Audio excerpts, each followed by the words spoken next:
مشاهدينا اهلا بيكم في حلقه جديده من برنامج كاميرا العقاريه. زي ما عودناكم احنا النهارده موجودين في فعاليات مؤتمر الشراكه متعدد الاطراف بين مصر واسبانيا. انتظرونا في تغطيه خاصه.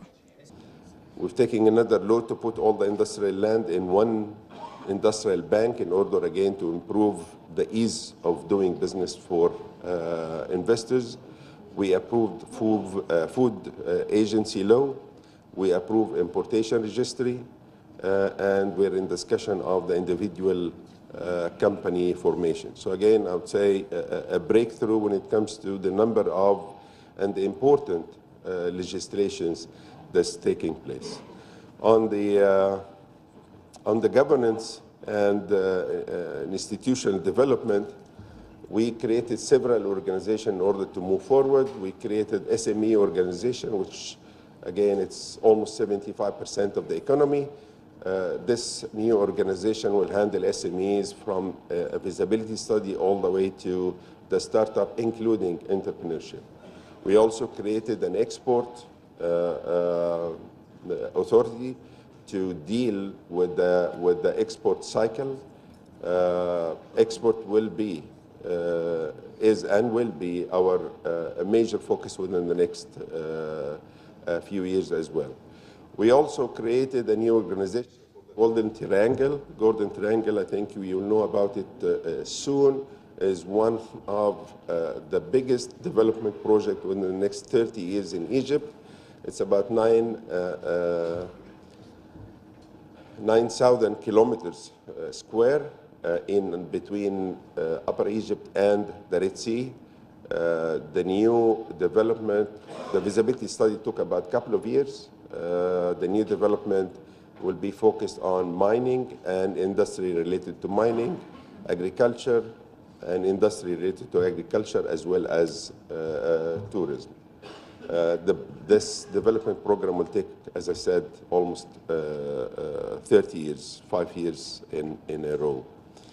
We also developed the Ministry of Trade and Industry strategy, which will focus on 4 main industries going forward, at least until 2020: chemical industry, textile, building material, and engineering, including automotive. We continue to work on our commercial policy. Egypt has one of the most bilateral and free trade agreement among many countries. We have an access to almost 1.6 billion people. We have an agreement with the COMESA, almost 19 countries in Africa, all the Arab countries, the EU, the COMESA agreement with the US, and one approved with Latin America, Mercosur, and we are in negotiation with the Euro-Asia. So Egypt as a hub is a great gateway to investors to go into Africa, Arab countries, and other areas as well. طبعا دي زيارة وزيرة التجارة والاقتصاد في اسبانيا. الزيارة طبعا زيارة مهمة. علاقاتنا باسبانيا علاقات قوية جدا ومستقرة سياسيا واقتصاديا. حجم التجارة ما بيننا بنتكلم على حوالي 2 مليار دولار، فواحد من الشركات الكبار. حجم الاستثمار الأسباني حوالي مليار دولار. بنتوقع ان احنا نزوده في خلال الفترة الجاية. في المباحثات الثنائية اتكلمنا على ازاي نقدر نزود هذا بالذات الصادرات المصرية. على فكرة الصادرات المصرية زادت يمكن العام الماضي حوالي 40% لأسبانيا، فدي طبعا أرقام أعتقد أنه مشجعة نقدر نزودها أكتر. الوزيرة الأسبانية جات معاها وفد من رجال الأعمال ومن أكبر الشركات الأسبانية. يعني يمكن زي ما بتشوفوا إنه من هذه الشركات وهذه الوفود اللي بتيجي ده بيدل على ان احنا ماشيين في الاتجاه الصح. طبعا بيدل على مكانة مصر واهميتها بالنسبة للاستثمارات، وفي نفس الوقت بيدل على ان البرنامج الاقتصادي اللي الحكومة حطاه ماشي في الاتجاه الصح، والا ما كانش حد جه. فدي دايما بتبقى فرص كويسة جدا لرجال الاعمال سواء من القطاع الخاص انهم يجتمعوا مع بعض أو من الحكومة للحكومة أو من الحكومة للقطاع. The Spanish public company NECO is currently working on the feasibility study for the Cairo-Luxor-Aswan high-speed train as an example of the potential of the cooperation between Spain and Egypt in this area. I would also like to mention other companies such as Talgo, CAF, Colway, AFBI, ED2F, Sener, Thales Spain, and TIPSA that are here with us in this multilateral partnership meeting today. The energy sector also offers major opportunities in renewable energies. Spain has been very successful in wind and solar power. Spain is the world's third bigger producer in wind energy, and since 2008, it is the largest producer of solar energy.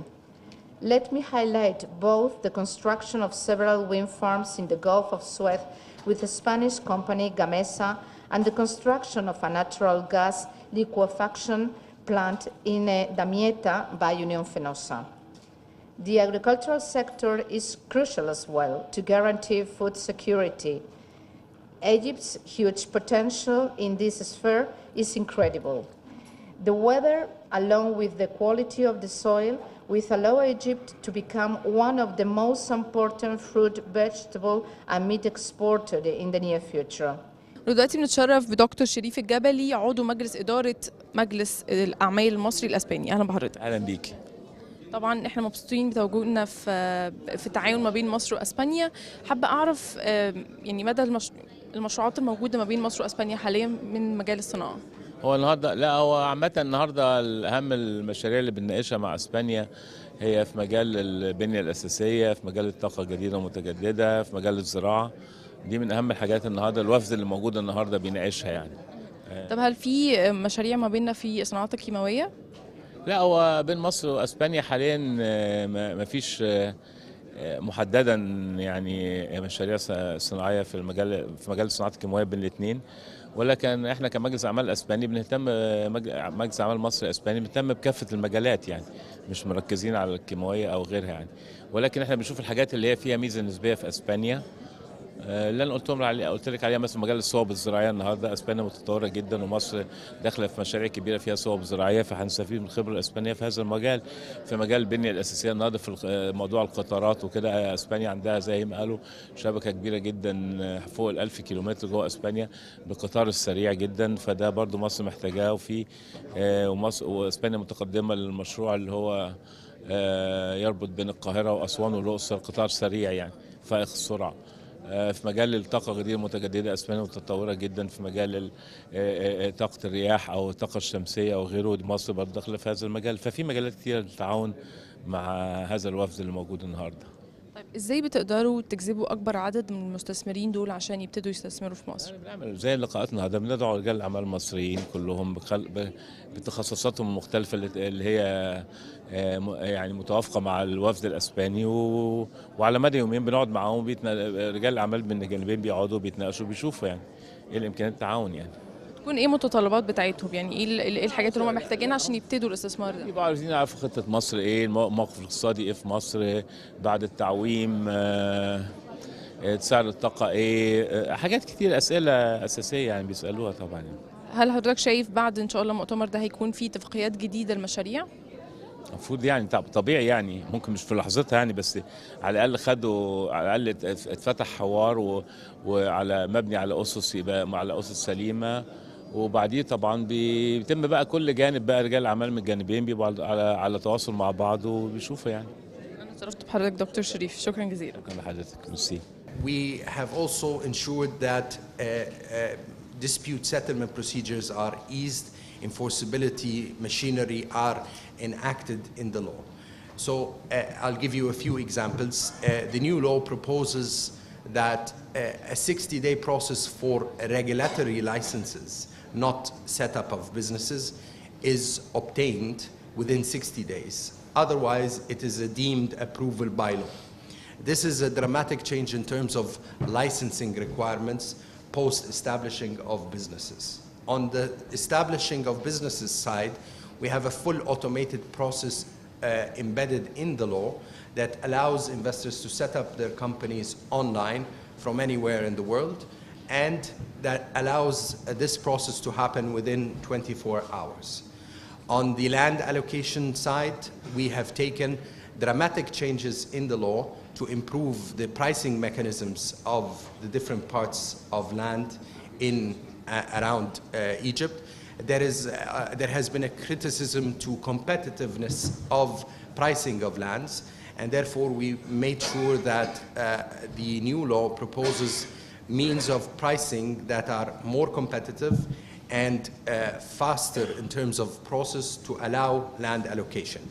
And just to give you a feel, we were working with a strategy that deals with the existing legislations and the existing challenges and address it on the ground, whether or not a new legislation is produced. Because as you all know, an investment law on its own cannot deliver the most friendly investment environment without an operational execution on the ground. دلوقتي بنتشرف بدكتور محمد خضير رئيس الهيئة العامة للاستثمار. أهلا بحضرتك. اهلا بحضرتك. اهلا. طبعا ألف مبروك على الشراكة ما بين مصر وأسبانيا. كنا مع حضرتك برضو امبارح في توقيع بروتوكولات تعاون ما بين مصر والبلاد الأخرى يعني، فإزاي نقدر إن احنا نشد أكبر عدد من المستثمرين بمصر؟ هو الحقيقه احنا عندنا خطه متكامله في الهيئه العامه للاستثمار بتقوم على 3 محاور رئيسيه، هي الاصلاح الاجرائي والاصلاح التشريعي والاصلاح الاداري. المحاور دي هي اللي بتكمل المنظومه المتعلقه بتيسير كل الإجراءات وأي معوقات تواجه المستثمرين فيما يتعلق بمناخ الاستثمار. في بعض الحاجات اللي بتنجز فورا إذا كانت قرارات في إيدينا أو في حوزتنا كهيئة، وفي بعض الحاجات اللي محتاجة تدخل تشريعي، لذلك في مشروع قانون الاستثمار بيعالج بعض النواحي التشريعية اللي محتاجة سند تشريعي لتقوية الإجراءات وتيسيرها على المستثمرين وتقوية الضمانات اللي بيتاحها للمستثمرين وفقا للمعايير الدولية. وفي نواحي إدارية علشان نقدر نقول إن احنا كهيئة مركزين على مصالح المستثمرين المشروعة وسرعة إنجاز معاملاتهم والتيسير عليهم.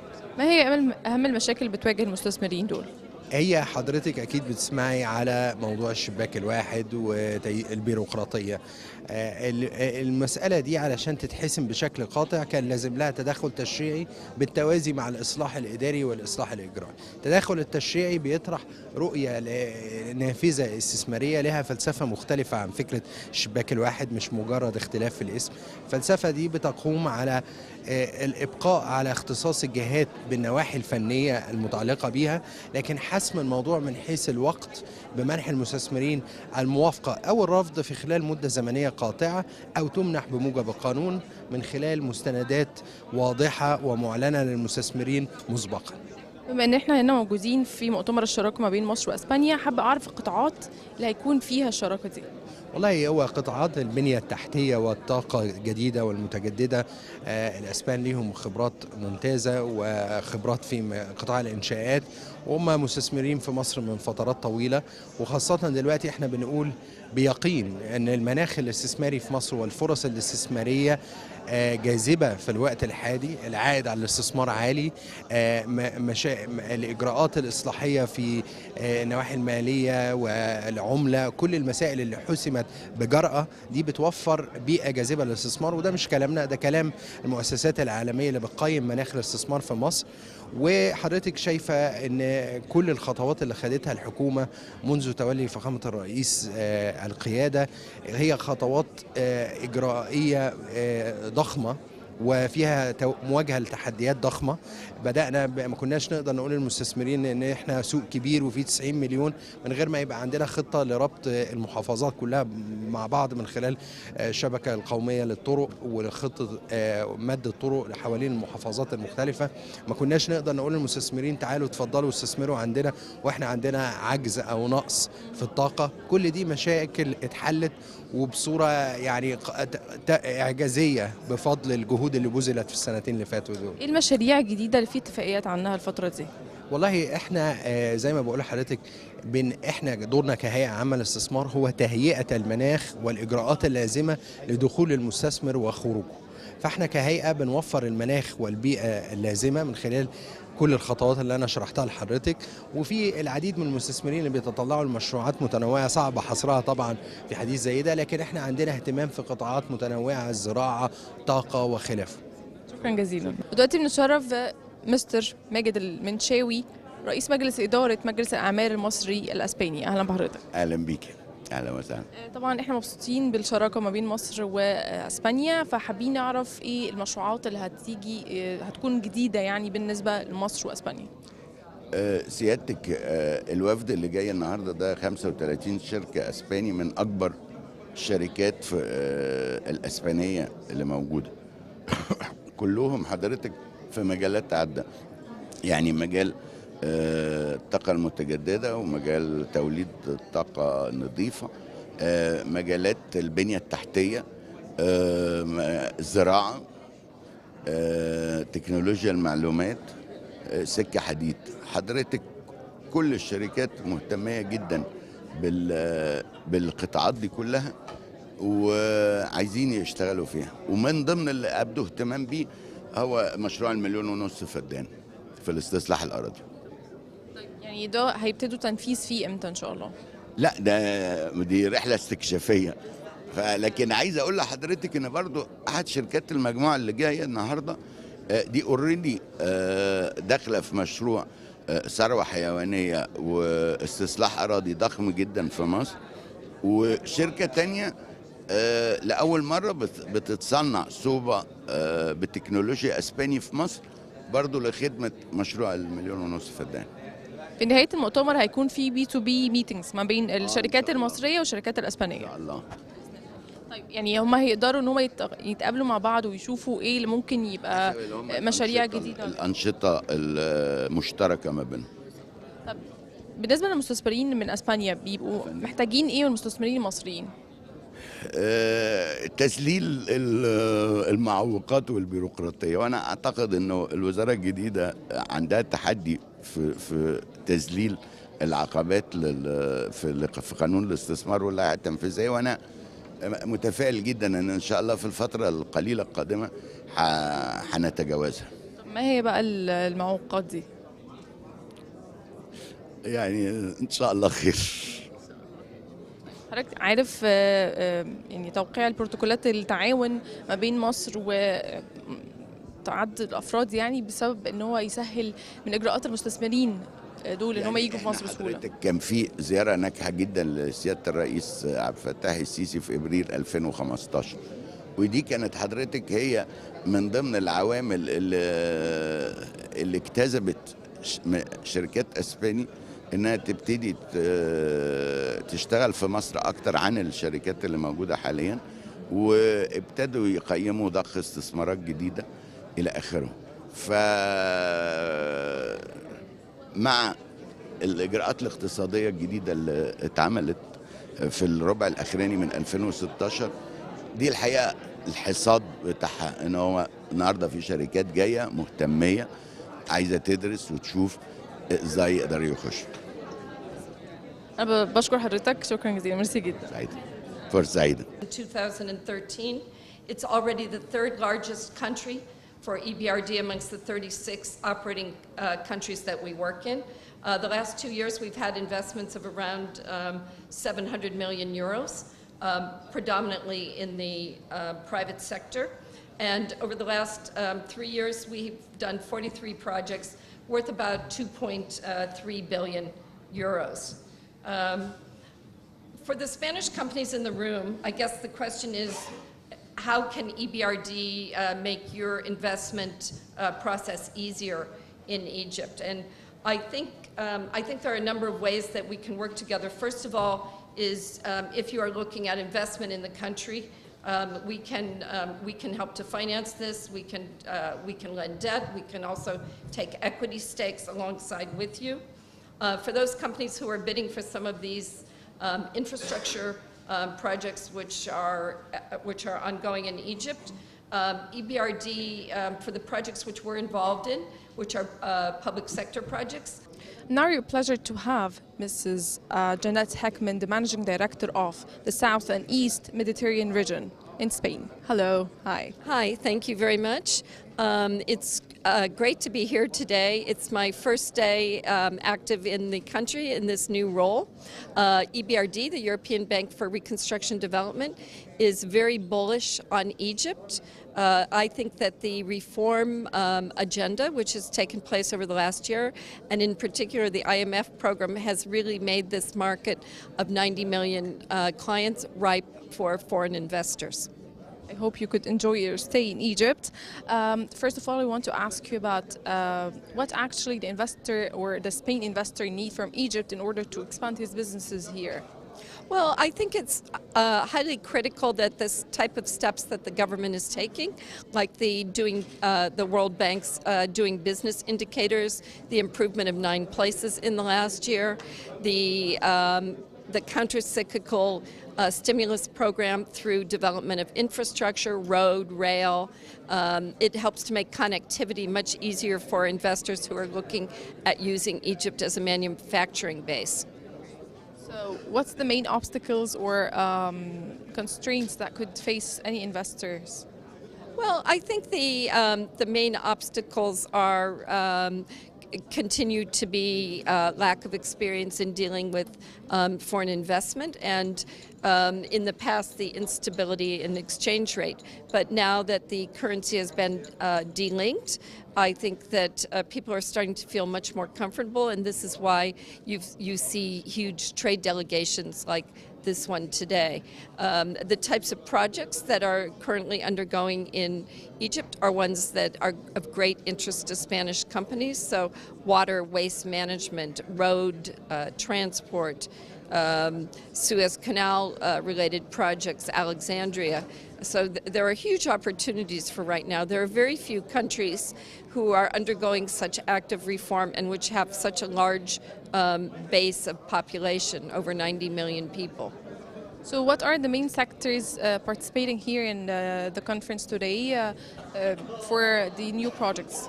Well, I think it's great that they have the world-class Spanish leaders in areas like transport infrastructure. I used the example in my speech today of Talgo, which I know from my previous experience in Kazakhstan is an expert on high-speed rail transport. You see the world leaders in renewables area.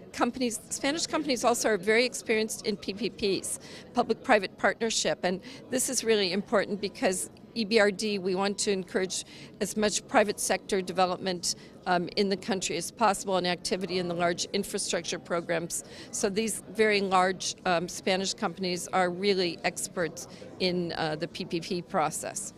So what are you going to do for the upcoming days in Egypt? I want to know. Well, my number one priority is to really help make EBRD's activity even larger than it is now. Egypt is already the 3rd largest country of investment for the European Bank for Reconstruction Development.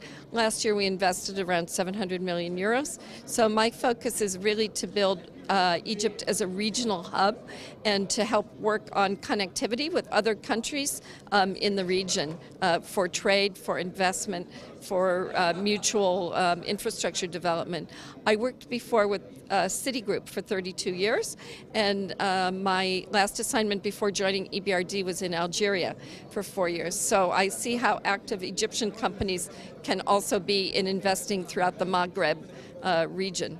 And from a personal point of view, I'm really excited about it. I studied at the American University in Beirut in the 70s, and I love North Africa. And when I accepted this new position, I insisted that it be based in Cairo rather than in London. So my family and I are really looking forward to living and working here in Egypt. Thank you. So we want to take you for a tour in Egypt, okay? Thank you. Thank you. I'd love that. Thanks. دلوقتي نتشرف بالمهندس إسماعيل العدلي رئيس مجلس إدارة المكتب الاستشاري الأفريقي. أهلا بحضرتك. اهلا بك. اهلا وسهلا. طبعا حضرتك بارتنر لشركة أسبانية، شركة بريونتك، فحضرتك ممكن تقولي نوع العلاقة أو نوع البارتنرشيب؟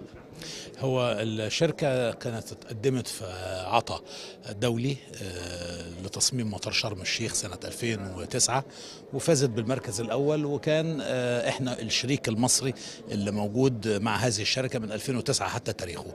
واحنا فعلا صممنا أكبر ثالث مطار في أفريقيا اللي هو مطار شرم الشيخ، وفزنا كمان بمطار النزهة في اسكندرية، واحنا اللي بنطور المطارين دول.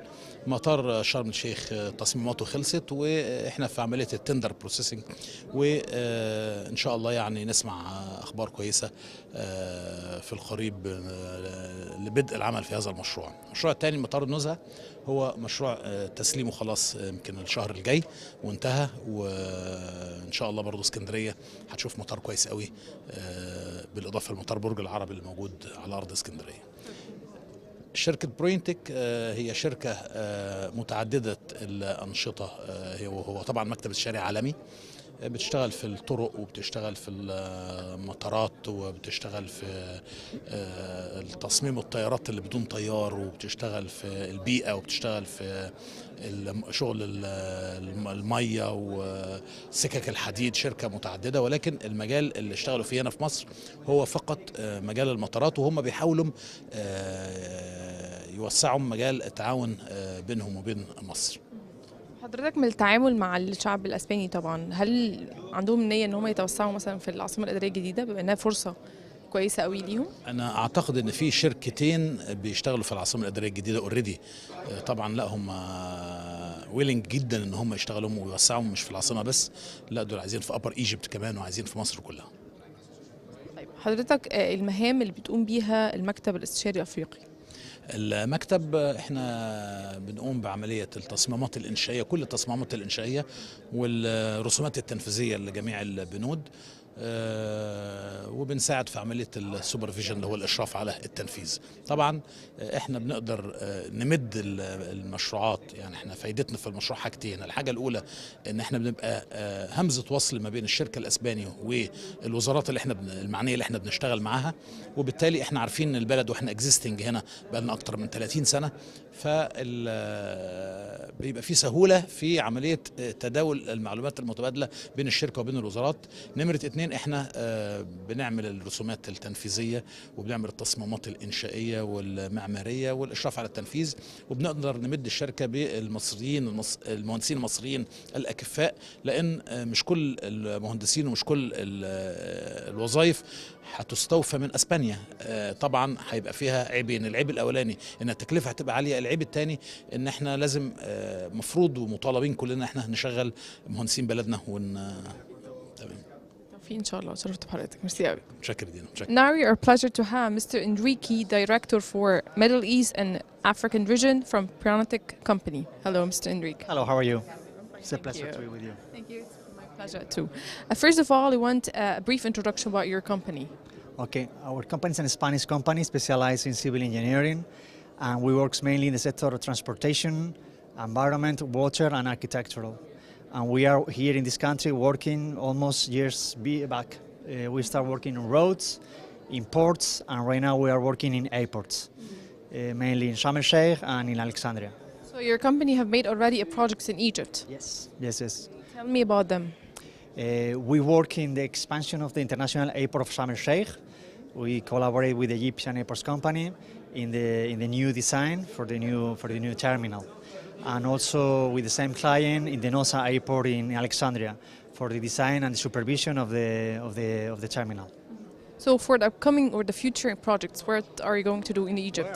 We were really surprised about the new projects that are going to be implemented in Egypt, and we are looking forward to collaborate again with the projects in railways, in water treatment, in airports again.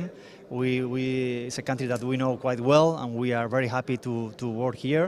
We have local partners, and we feel like at home. So you are going to participate in the B2B meetings? This afternoon, of course. Mm-hmm. So in order to make networking with another companies in Egypt? That's the idea, to meet new partners and also to have meetings with the financial institutions like the World Bank, the European Investment Bank, and the public administrations. Thank you. and best of luck. Thank you so much. Have a nice day. مشاهدينا وكده نكون وصلنا لنهاية حلقتنا النهاردة. كنا معاكم من فعاليات مؤتمر الشراكة متعدد الأطراف بين مصر وأسبانيا، واللي كان بيجمع أكتر من 25 شركة أسبانية بتهتم بالاستثمار في مصر. وبكده نكون وصلنا لنهاية حلقتنا النهاردة. يا رب تكونوا استمتعتوا بلقاءاتنا. انتظرونا في حلقة جديدة.